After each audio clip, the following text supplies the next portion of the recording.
शुरू करता हूँ अल्लाह पाक के बाबरकत नाम से जो नहायत मेहरबान और रहम वाला है। अस्सलाम वालेकुम दोस्तों, उम्मीद करता हूँ आप सब खैरियत से होंगे और जहाँ होंगे खुश होंगे। स्टोरी पसंद आए तो लाइक और सब्सक्राइब करें। चलो चलते हैं अपनी स्टोरी की तरफ। पुलिस मुकाबले में एक डाकू हलाक जबकि दूसरा फरार होने में कामयाब हो गया। डाकू बहुत संगीन वारदातों में मुलव्वस थे और बहुत अरसे से पुलिस को मतलूब थे। पुलिस की टीम मफरूद डाकू को तलाश कर रही है। लोगों को हदायत की जा रही है कि अपने घरों में दरवाजे बंद रखें। मुबीना तौर पर डाकू के पास खतरनाक असला मौजूद है। शाम के साए हर तरफ फैल रहे थे। वो इलाका कुदरे ऊंचाई पर था, इसलिए मौसम से पहले ही ठंड पड़ने लगती थी। दरख्तों के दरमियान बनी हुई वो सड़क न जाने कहां से चली आई थी और कहां तक जाती थी। आसपास इतने दरख्त थे कि जंगल का गुमान होता था। सड़क पर बहुत सी गाड़ियां गुजरा करती थी, कारें, जीपें, बसें और ट्रक। सुनसान जगह की वजह से अक्सर लोग यहाँ ठहरना पसंद नहीं करते थे। इलाका वीरान तो जरूर था, लेकिन मुसाफिरों के खाने पीने के लिए एक शानदार ऑप्शन बहरहाल मौजूद थी। ढलान के एक तरफ दरख्तों का झुंड कुछ कम था, वहीं इलाके की मुनासिबत एक टूटी फूटी वीरान इमारत मौजूद थी जिसके बाहर लगा पीला बल्ब शाम से ही रोशन हो जाता। बल्ब के नीचे सफेद दीवार पर बड़ा बड़ा सुर्ख पेंट किया गया था। पुरसुकून सराय खाने और क्याम का अल इंतजाम मौजूद है। Proprietor Meena aunty. इमारत की हालत देखकर इस दावे पर यकीन तो नहीं आता था, लेकिन चिमनी से उठने वाला धुआं को देखकर अंदाजा हो रहा था कि खाना बन तो जरूर रहा है। मुसाफिर कम यहाँ ठहरते थे, मगर मीना आंटी का खाना सबको पसंद आता था। आंटी बेहतरीन खाना बनाती थी, मगर लोग कहते हैं कि इसके खाने में अजीब सी बू होती है, न जाने क्यों। खैर, मीना आंटी को इस इशू से कोई मतलब नहीं था। इमारत की हालत अंदर से भी कम मनोसनी थी। टूटा फूटा फर्नीचर, उखड़ा हुआ फर्श और रंग से महरूम गंदी दीवारें। अंदर दाखिल होते ही एक बहुत बड़ा लाउंज था जिसमें चंद कुर्सियां और 2-3 टेबलें रखी हुई थी जिन पर गंदे बर्तन लटके हुए थे। एक बरसों पुराना ब्लैक एंड व्हाइट टीवी अपने कदीम 4 टांगों पर खड़ा था। हैरत अंगेज तौर पर इसकी पिक्चर और आवाज की क्वालिटी शानदार थी, जो इस बात का पक्का सबूत दे रही थी कि पुरानी चीजें पायदार होती है। एक बड़ी सारी काली स्याह बिल्ली टीवी के आगे दराज इतनी दिलचस्पी से खबरें सुन रही थी कि जैसे एक एक लफ्ज इसे समझ आ रहा हो। एक और पुराने मॉडल की चीज किचन में खाना पकाने में मशगूल थी।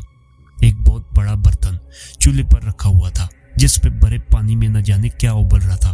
पानी से निकलने वाला धुआं हर तरफ फैला हुआ था, जिसके साथ खड़ी वो औरत फेरी टेल्स का कोई ड्रोना किरदार मालूम हो रही थी। बिखरे उलझे बालों की वजह से इसका दीवार पर बना साया किसी चुड़ैल का लग रहा था। लंबे तोते जैसी नाक दूर तक जा रही थी। टीवी पर बार बार वही न्यूज चल रही थी। मफरूद डाकू का हुलिया ये है, उम्र 27 से 28 साल, रंग सौला, शेव बड़ी हुई है, स्याह रंग की शर्ट और जीन्स में मलबूस है। डाकू के मुताबिक इत्तला देने वाले को 10 लाख इनाम दिया जाएगा। औरत ने खाने को फाइनल टच देकर चूल्हा बंद कर दिया। किचन की खिड़की बाहर खुलती थी जिससे सड़क और उस पर गुजरने वाली गाड़ियां साफ नजर आती थी। औरत ने बाहर झांका। इसके अंदाज में मायूसी थी। लगता है आज कोई मुसाफिर नहीं आएगा। अगर कल तक कोई ना आया तो फिर गोश्त का क्या होगा? पिछले कई दिनों से इसका गोश्त बिल्कुल खत्म हो चुका था।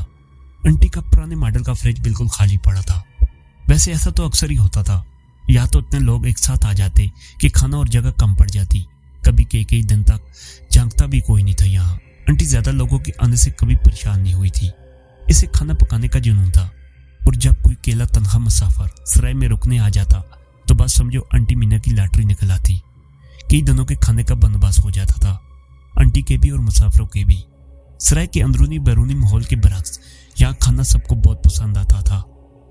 आंटी मीना बेहतरीन खाना बनाती थी और कीमत भी बहुत मामूली लेती थी।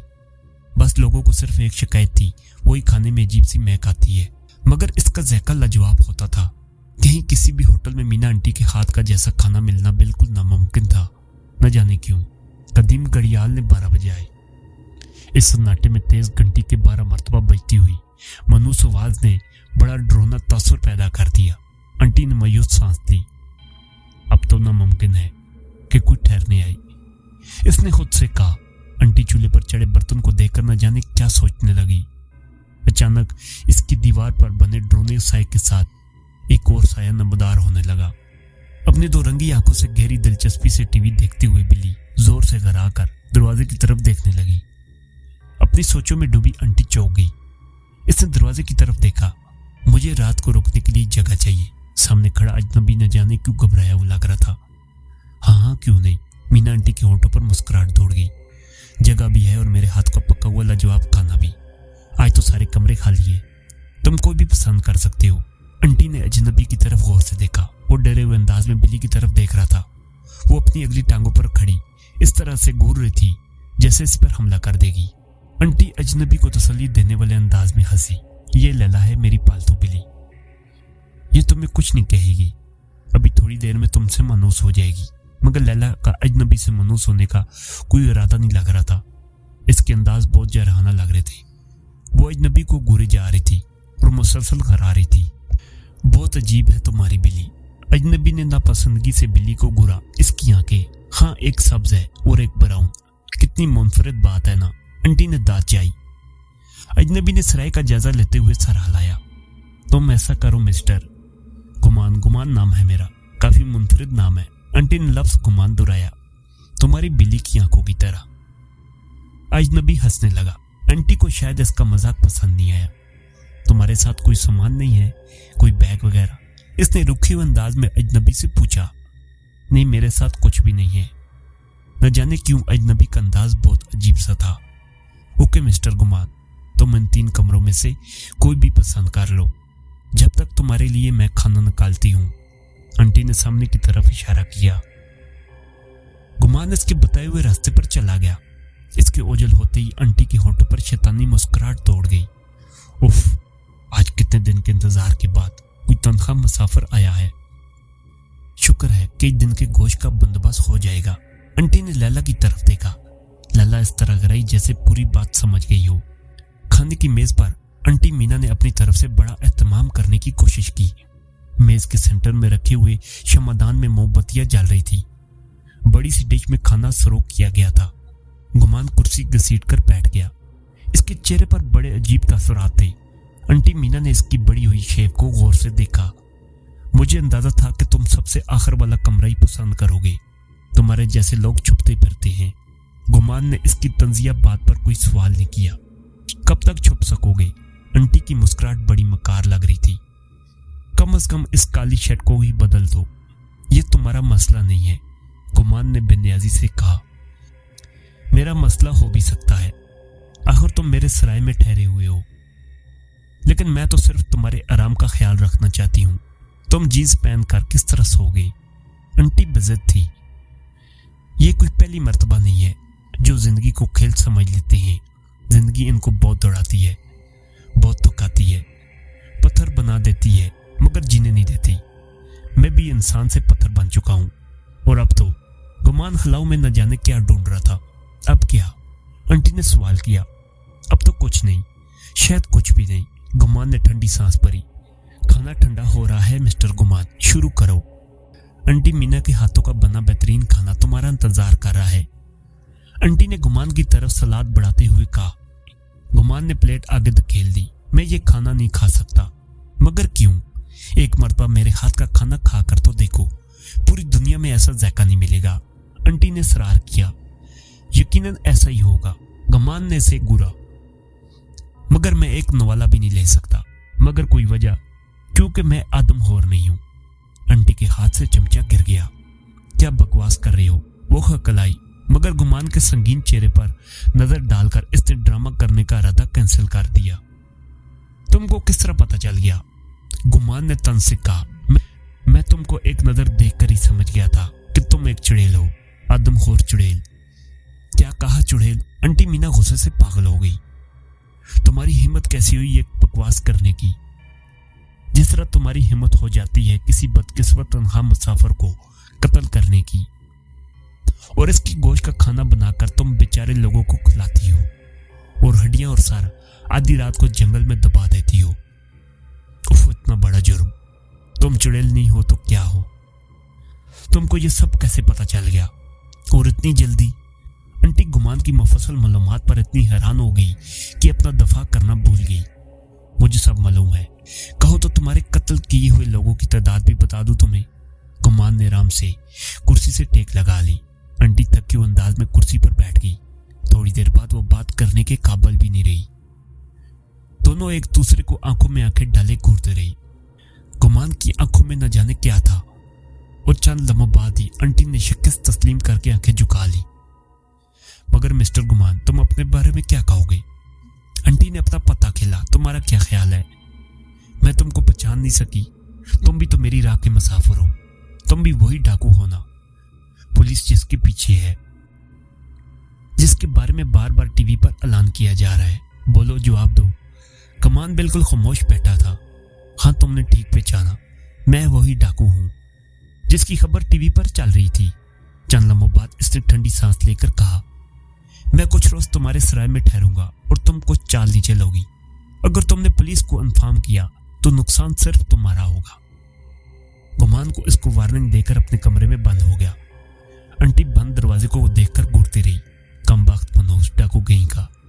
गुस्से से आंटी मीना का बुरा हाल था। एक तो शिकार हाथ से निकले जाने का दुख है और दूसरा मेरा राज खुलने का सख्त खौफ महसूस हो रहा था। अगर इसने किसी को बता दिया तो क्या होगा? मुझे तो सीधे फांसी हो जाएगी। मुझे तो इन लोगों की तादाद भी याद नहीं जिनको मैंने सचमुच में भून डाला था। वो कमरे के चक्कर काटती सचमुच में भूतनी लग रही थी। मगर इस मरदूत को कैसे पता चल गया? मैं तो सारे सबूत मिटा देती हूं। इसको हैरत हो रही थी। शायद कोई एक आधी हड्डी टेरेस पर पड़ी रह गई होगी। आंटी ने कड़ी मिलाई। जाहिर है इतना बड़ा डाकू है, जमाने भर का चालाक, समझ गया होगा किसी बात से। मगर अब क्या करूं? एक बात तो तय है, अब इसका जिंदा रहना सख्त खतरनाक है। मुझे कुछ करना होगा, कुछ भी, जल्द अज जल्द। आंटी मीना की चालाकी और ड्रोनी आंखें गहरी सोच में डूबी हुई थी। आज पूरा दिन गुजर जाने के बावजूद मफरूर का कोई सुराग नहीं मिला। पुलिस डाकू की तलाश में जगह जगह छापे मार रही है।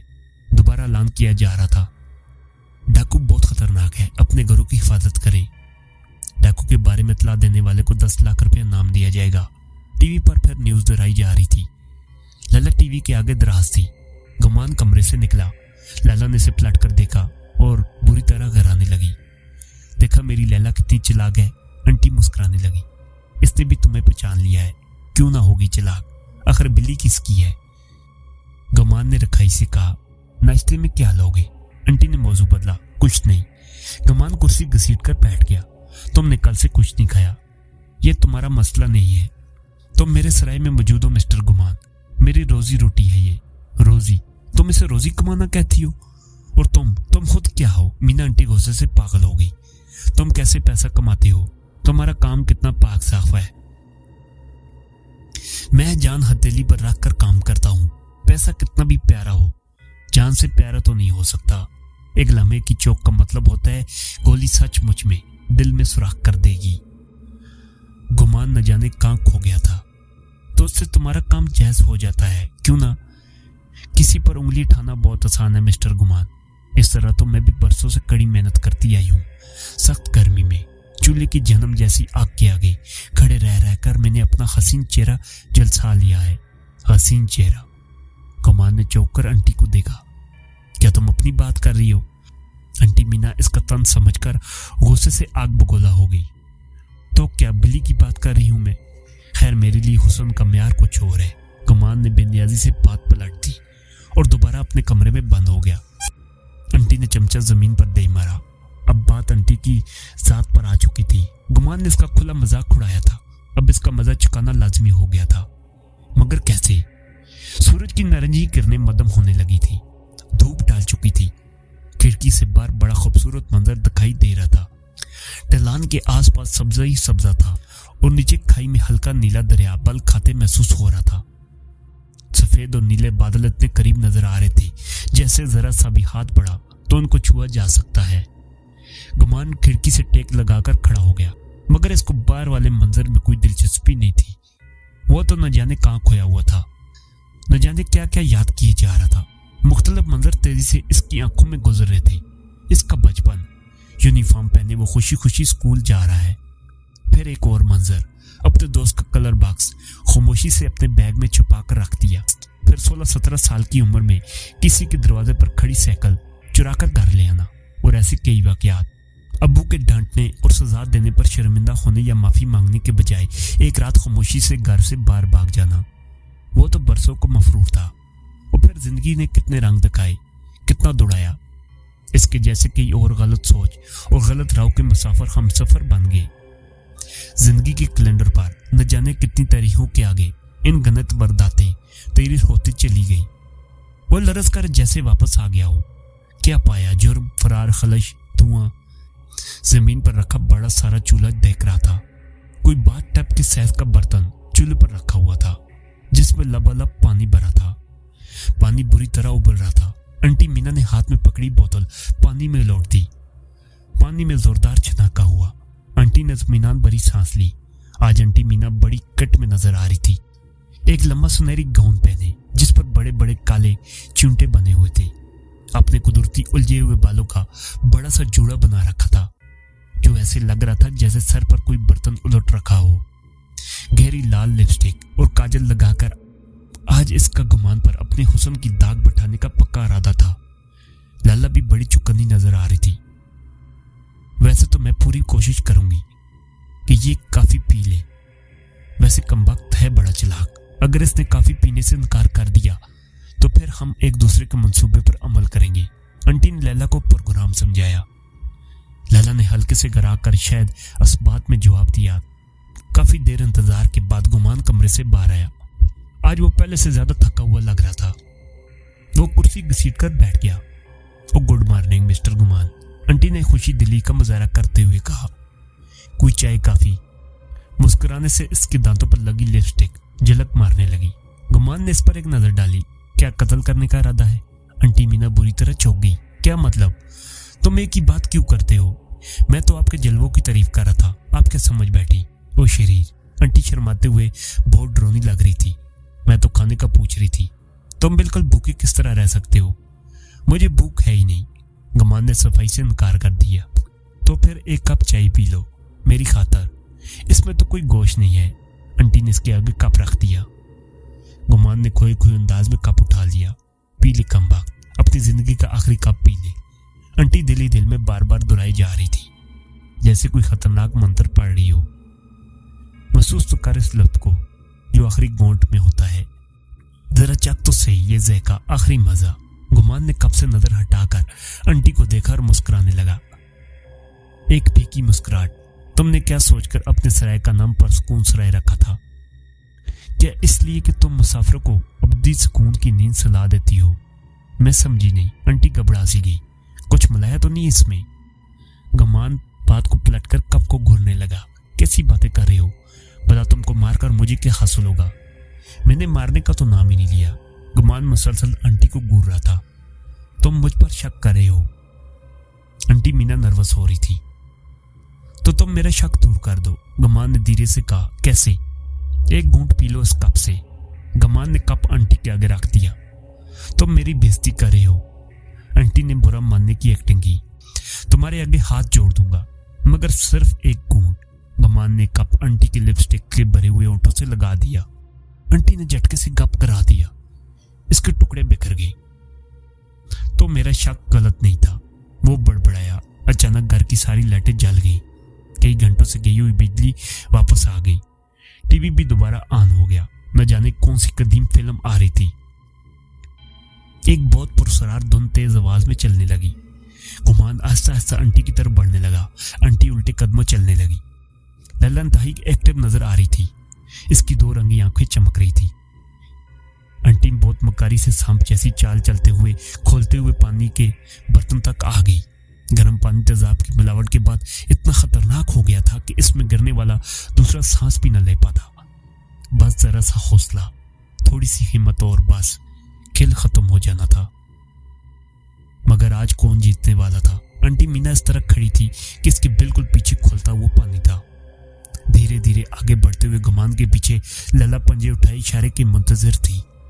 आंटी ने गुमान के बिल्कुल नजदीक आने के बाद अचानक से हट जाना था। लला ने गुमान पर हमलावर होना था और दोनों ने मिलकर गुमान को खोलते हुए पानी में गिरा देना था। और बस टीवी पर बजती भयानक पुरसरार धुन और तेज हो गई। इसकी आवाज कान फाड़ने लगी और फिर अचानक दोनों अचानक बंद हो गई। टीवी पर खबरों का टाइम हो गया था। ब्रेकिंग न्यूज चलने लगी। 2 रोज कबल पुलिस के मुकाबले के दौरान एक डाकू हलाक हो गया था, जबकि दूसरा फरार होने में कामयाब हो गया था। हम आपको बताते चले कि पुलिस मफरूर डाकू को गिरफ्तार करने में कामयाब हो गई है। डाकू 2 दिन से जंगल में रुपोश था। आज पुलिस ने गिरफ्तार करके इसको कब्जे में ले लिया था। डाकू के पास असला भी बरामद हुआ है। आंटी सख्ते की हालत में खबरें सुन रही थी। इसने गुमान पर नजर डाली। वो भी टीवी की तरफ देख रहा था। इसके चेहरे पर बहुत अजीब तसरात थे। तो तुमने कहा था तुम वही डाकू हो। मैंने सच कहा था, मैं डाकू ही हूँ। गुमान के होंठों पर फीकी मुस्कुराहट थी। मैं डाकू हूँ, मगर वो नहीं जो फरार हुआ था, बल्कि वो जो मुकाबले में मारा गया था। गुमान का चेहरा बल्ब की रोशनी में जर्द लग रहा था। इसकी आंखें बेहद वीरान थी। आंटी गुमसुम सी खड़ी रह गई। लैला जो काफी देर से आंटी के इशारे के इंतजार में थी, इससे गुमान पर छलांग लगा दी।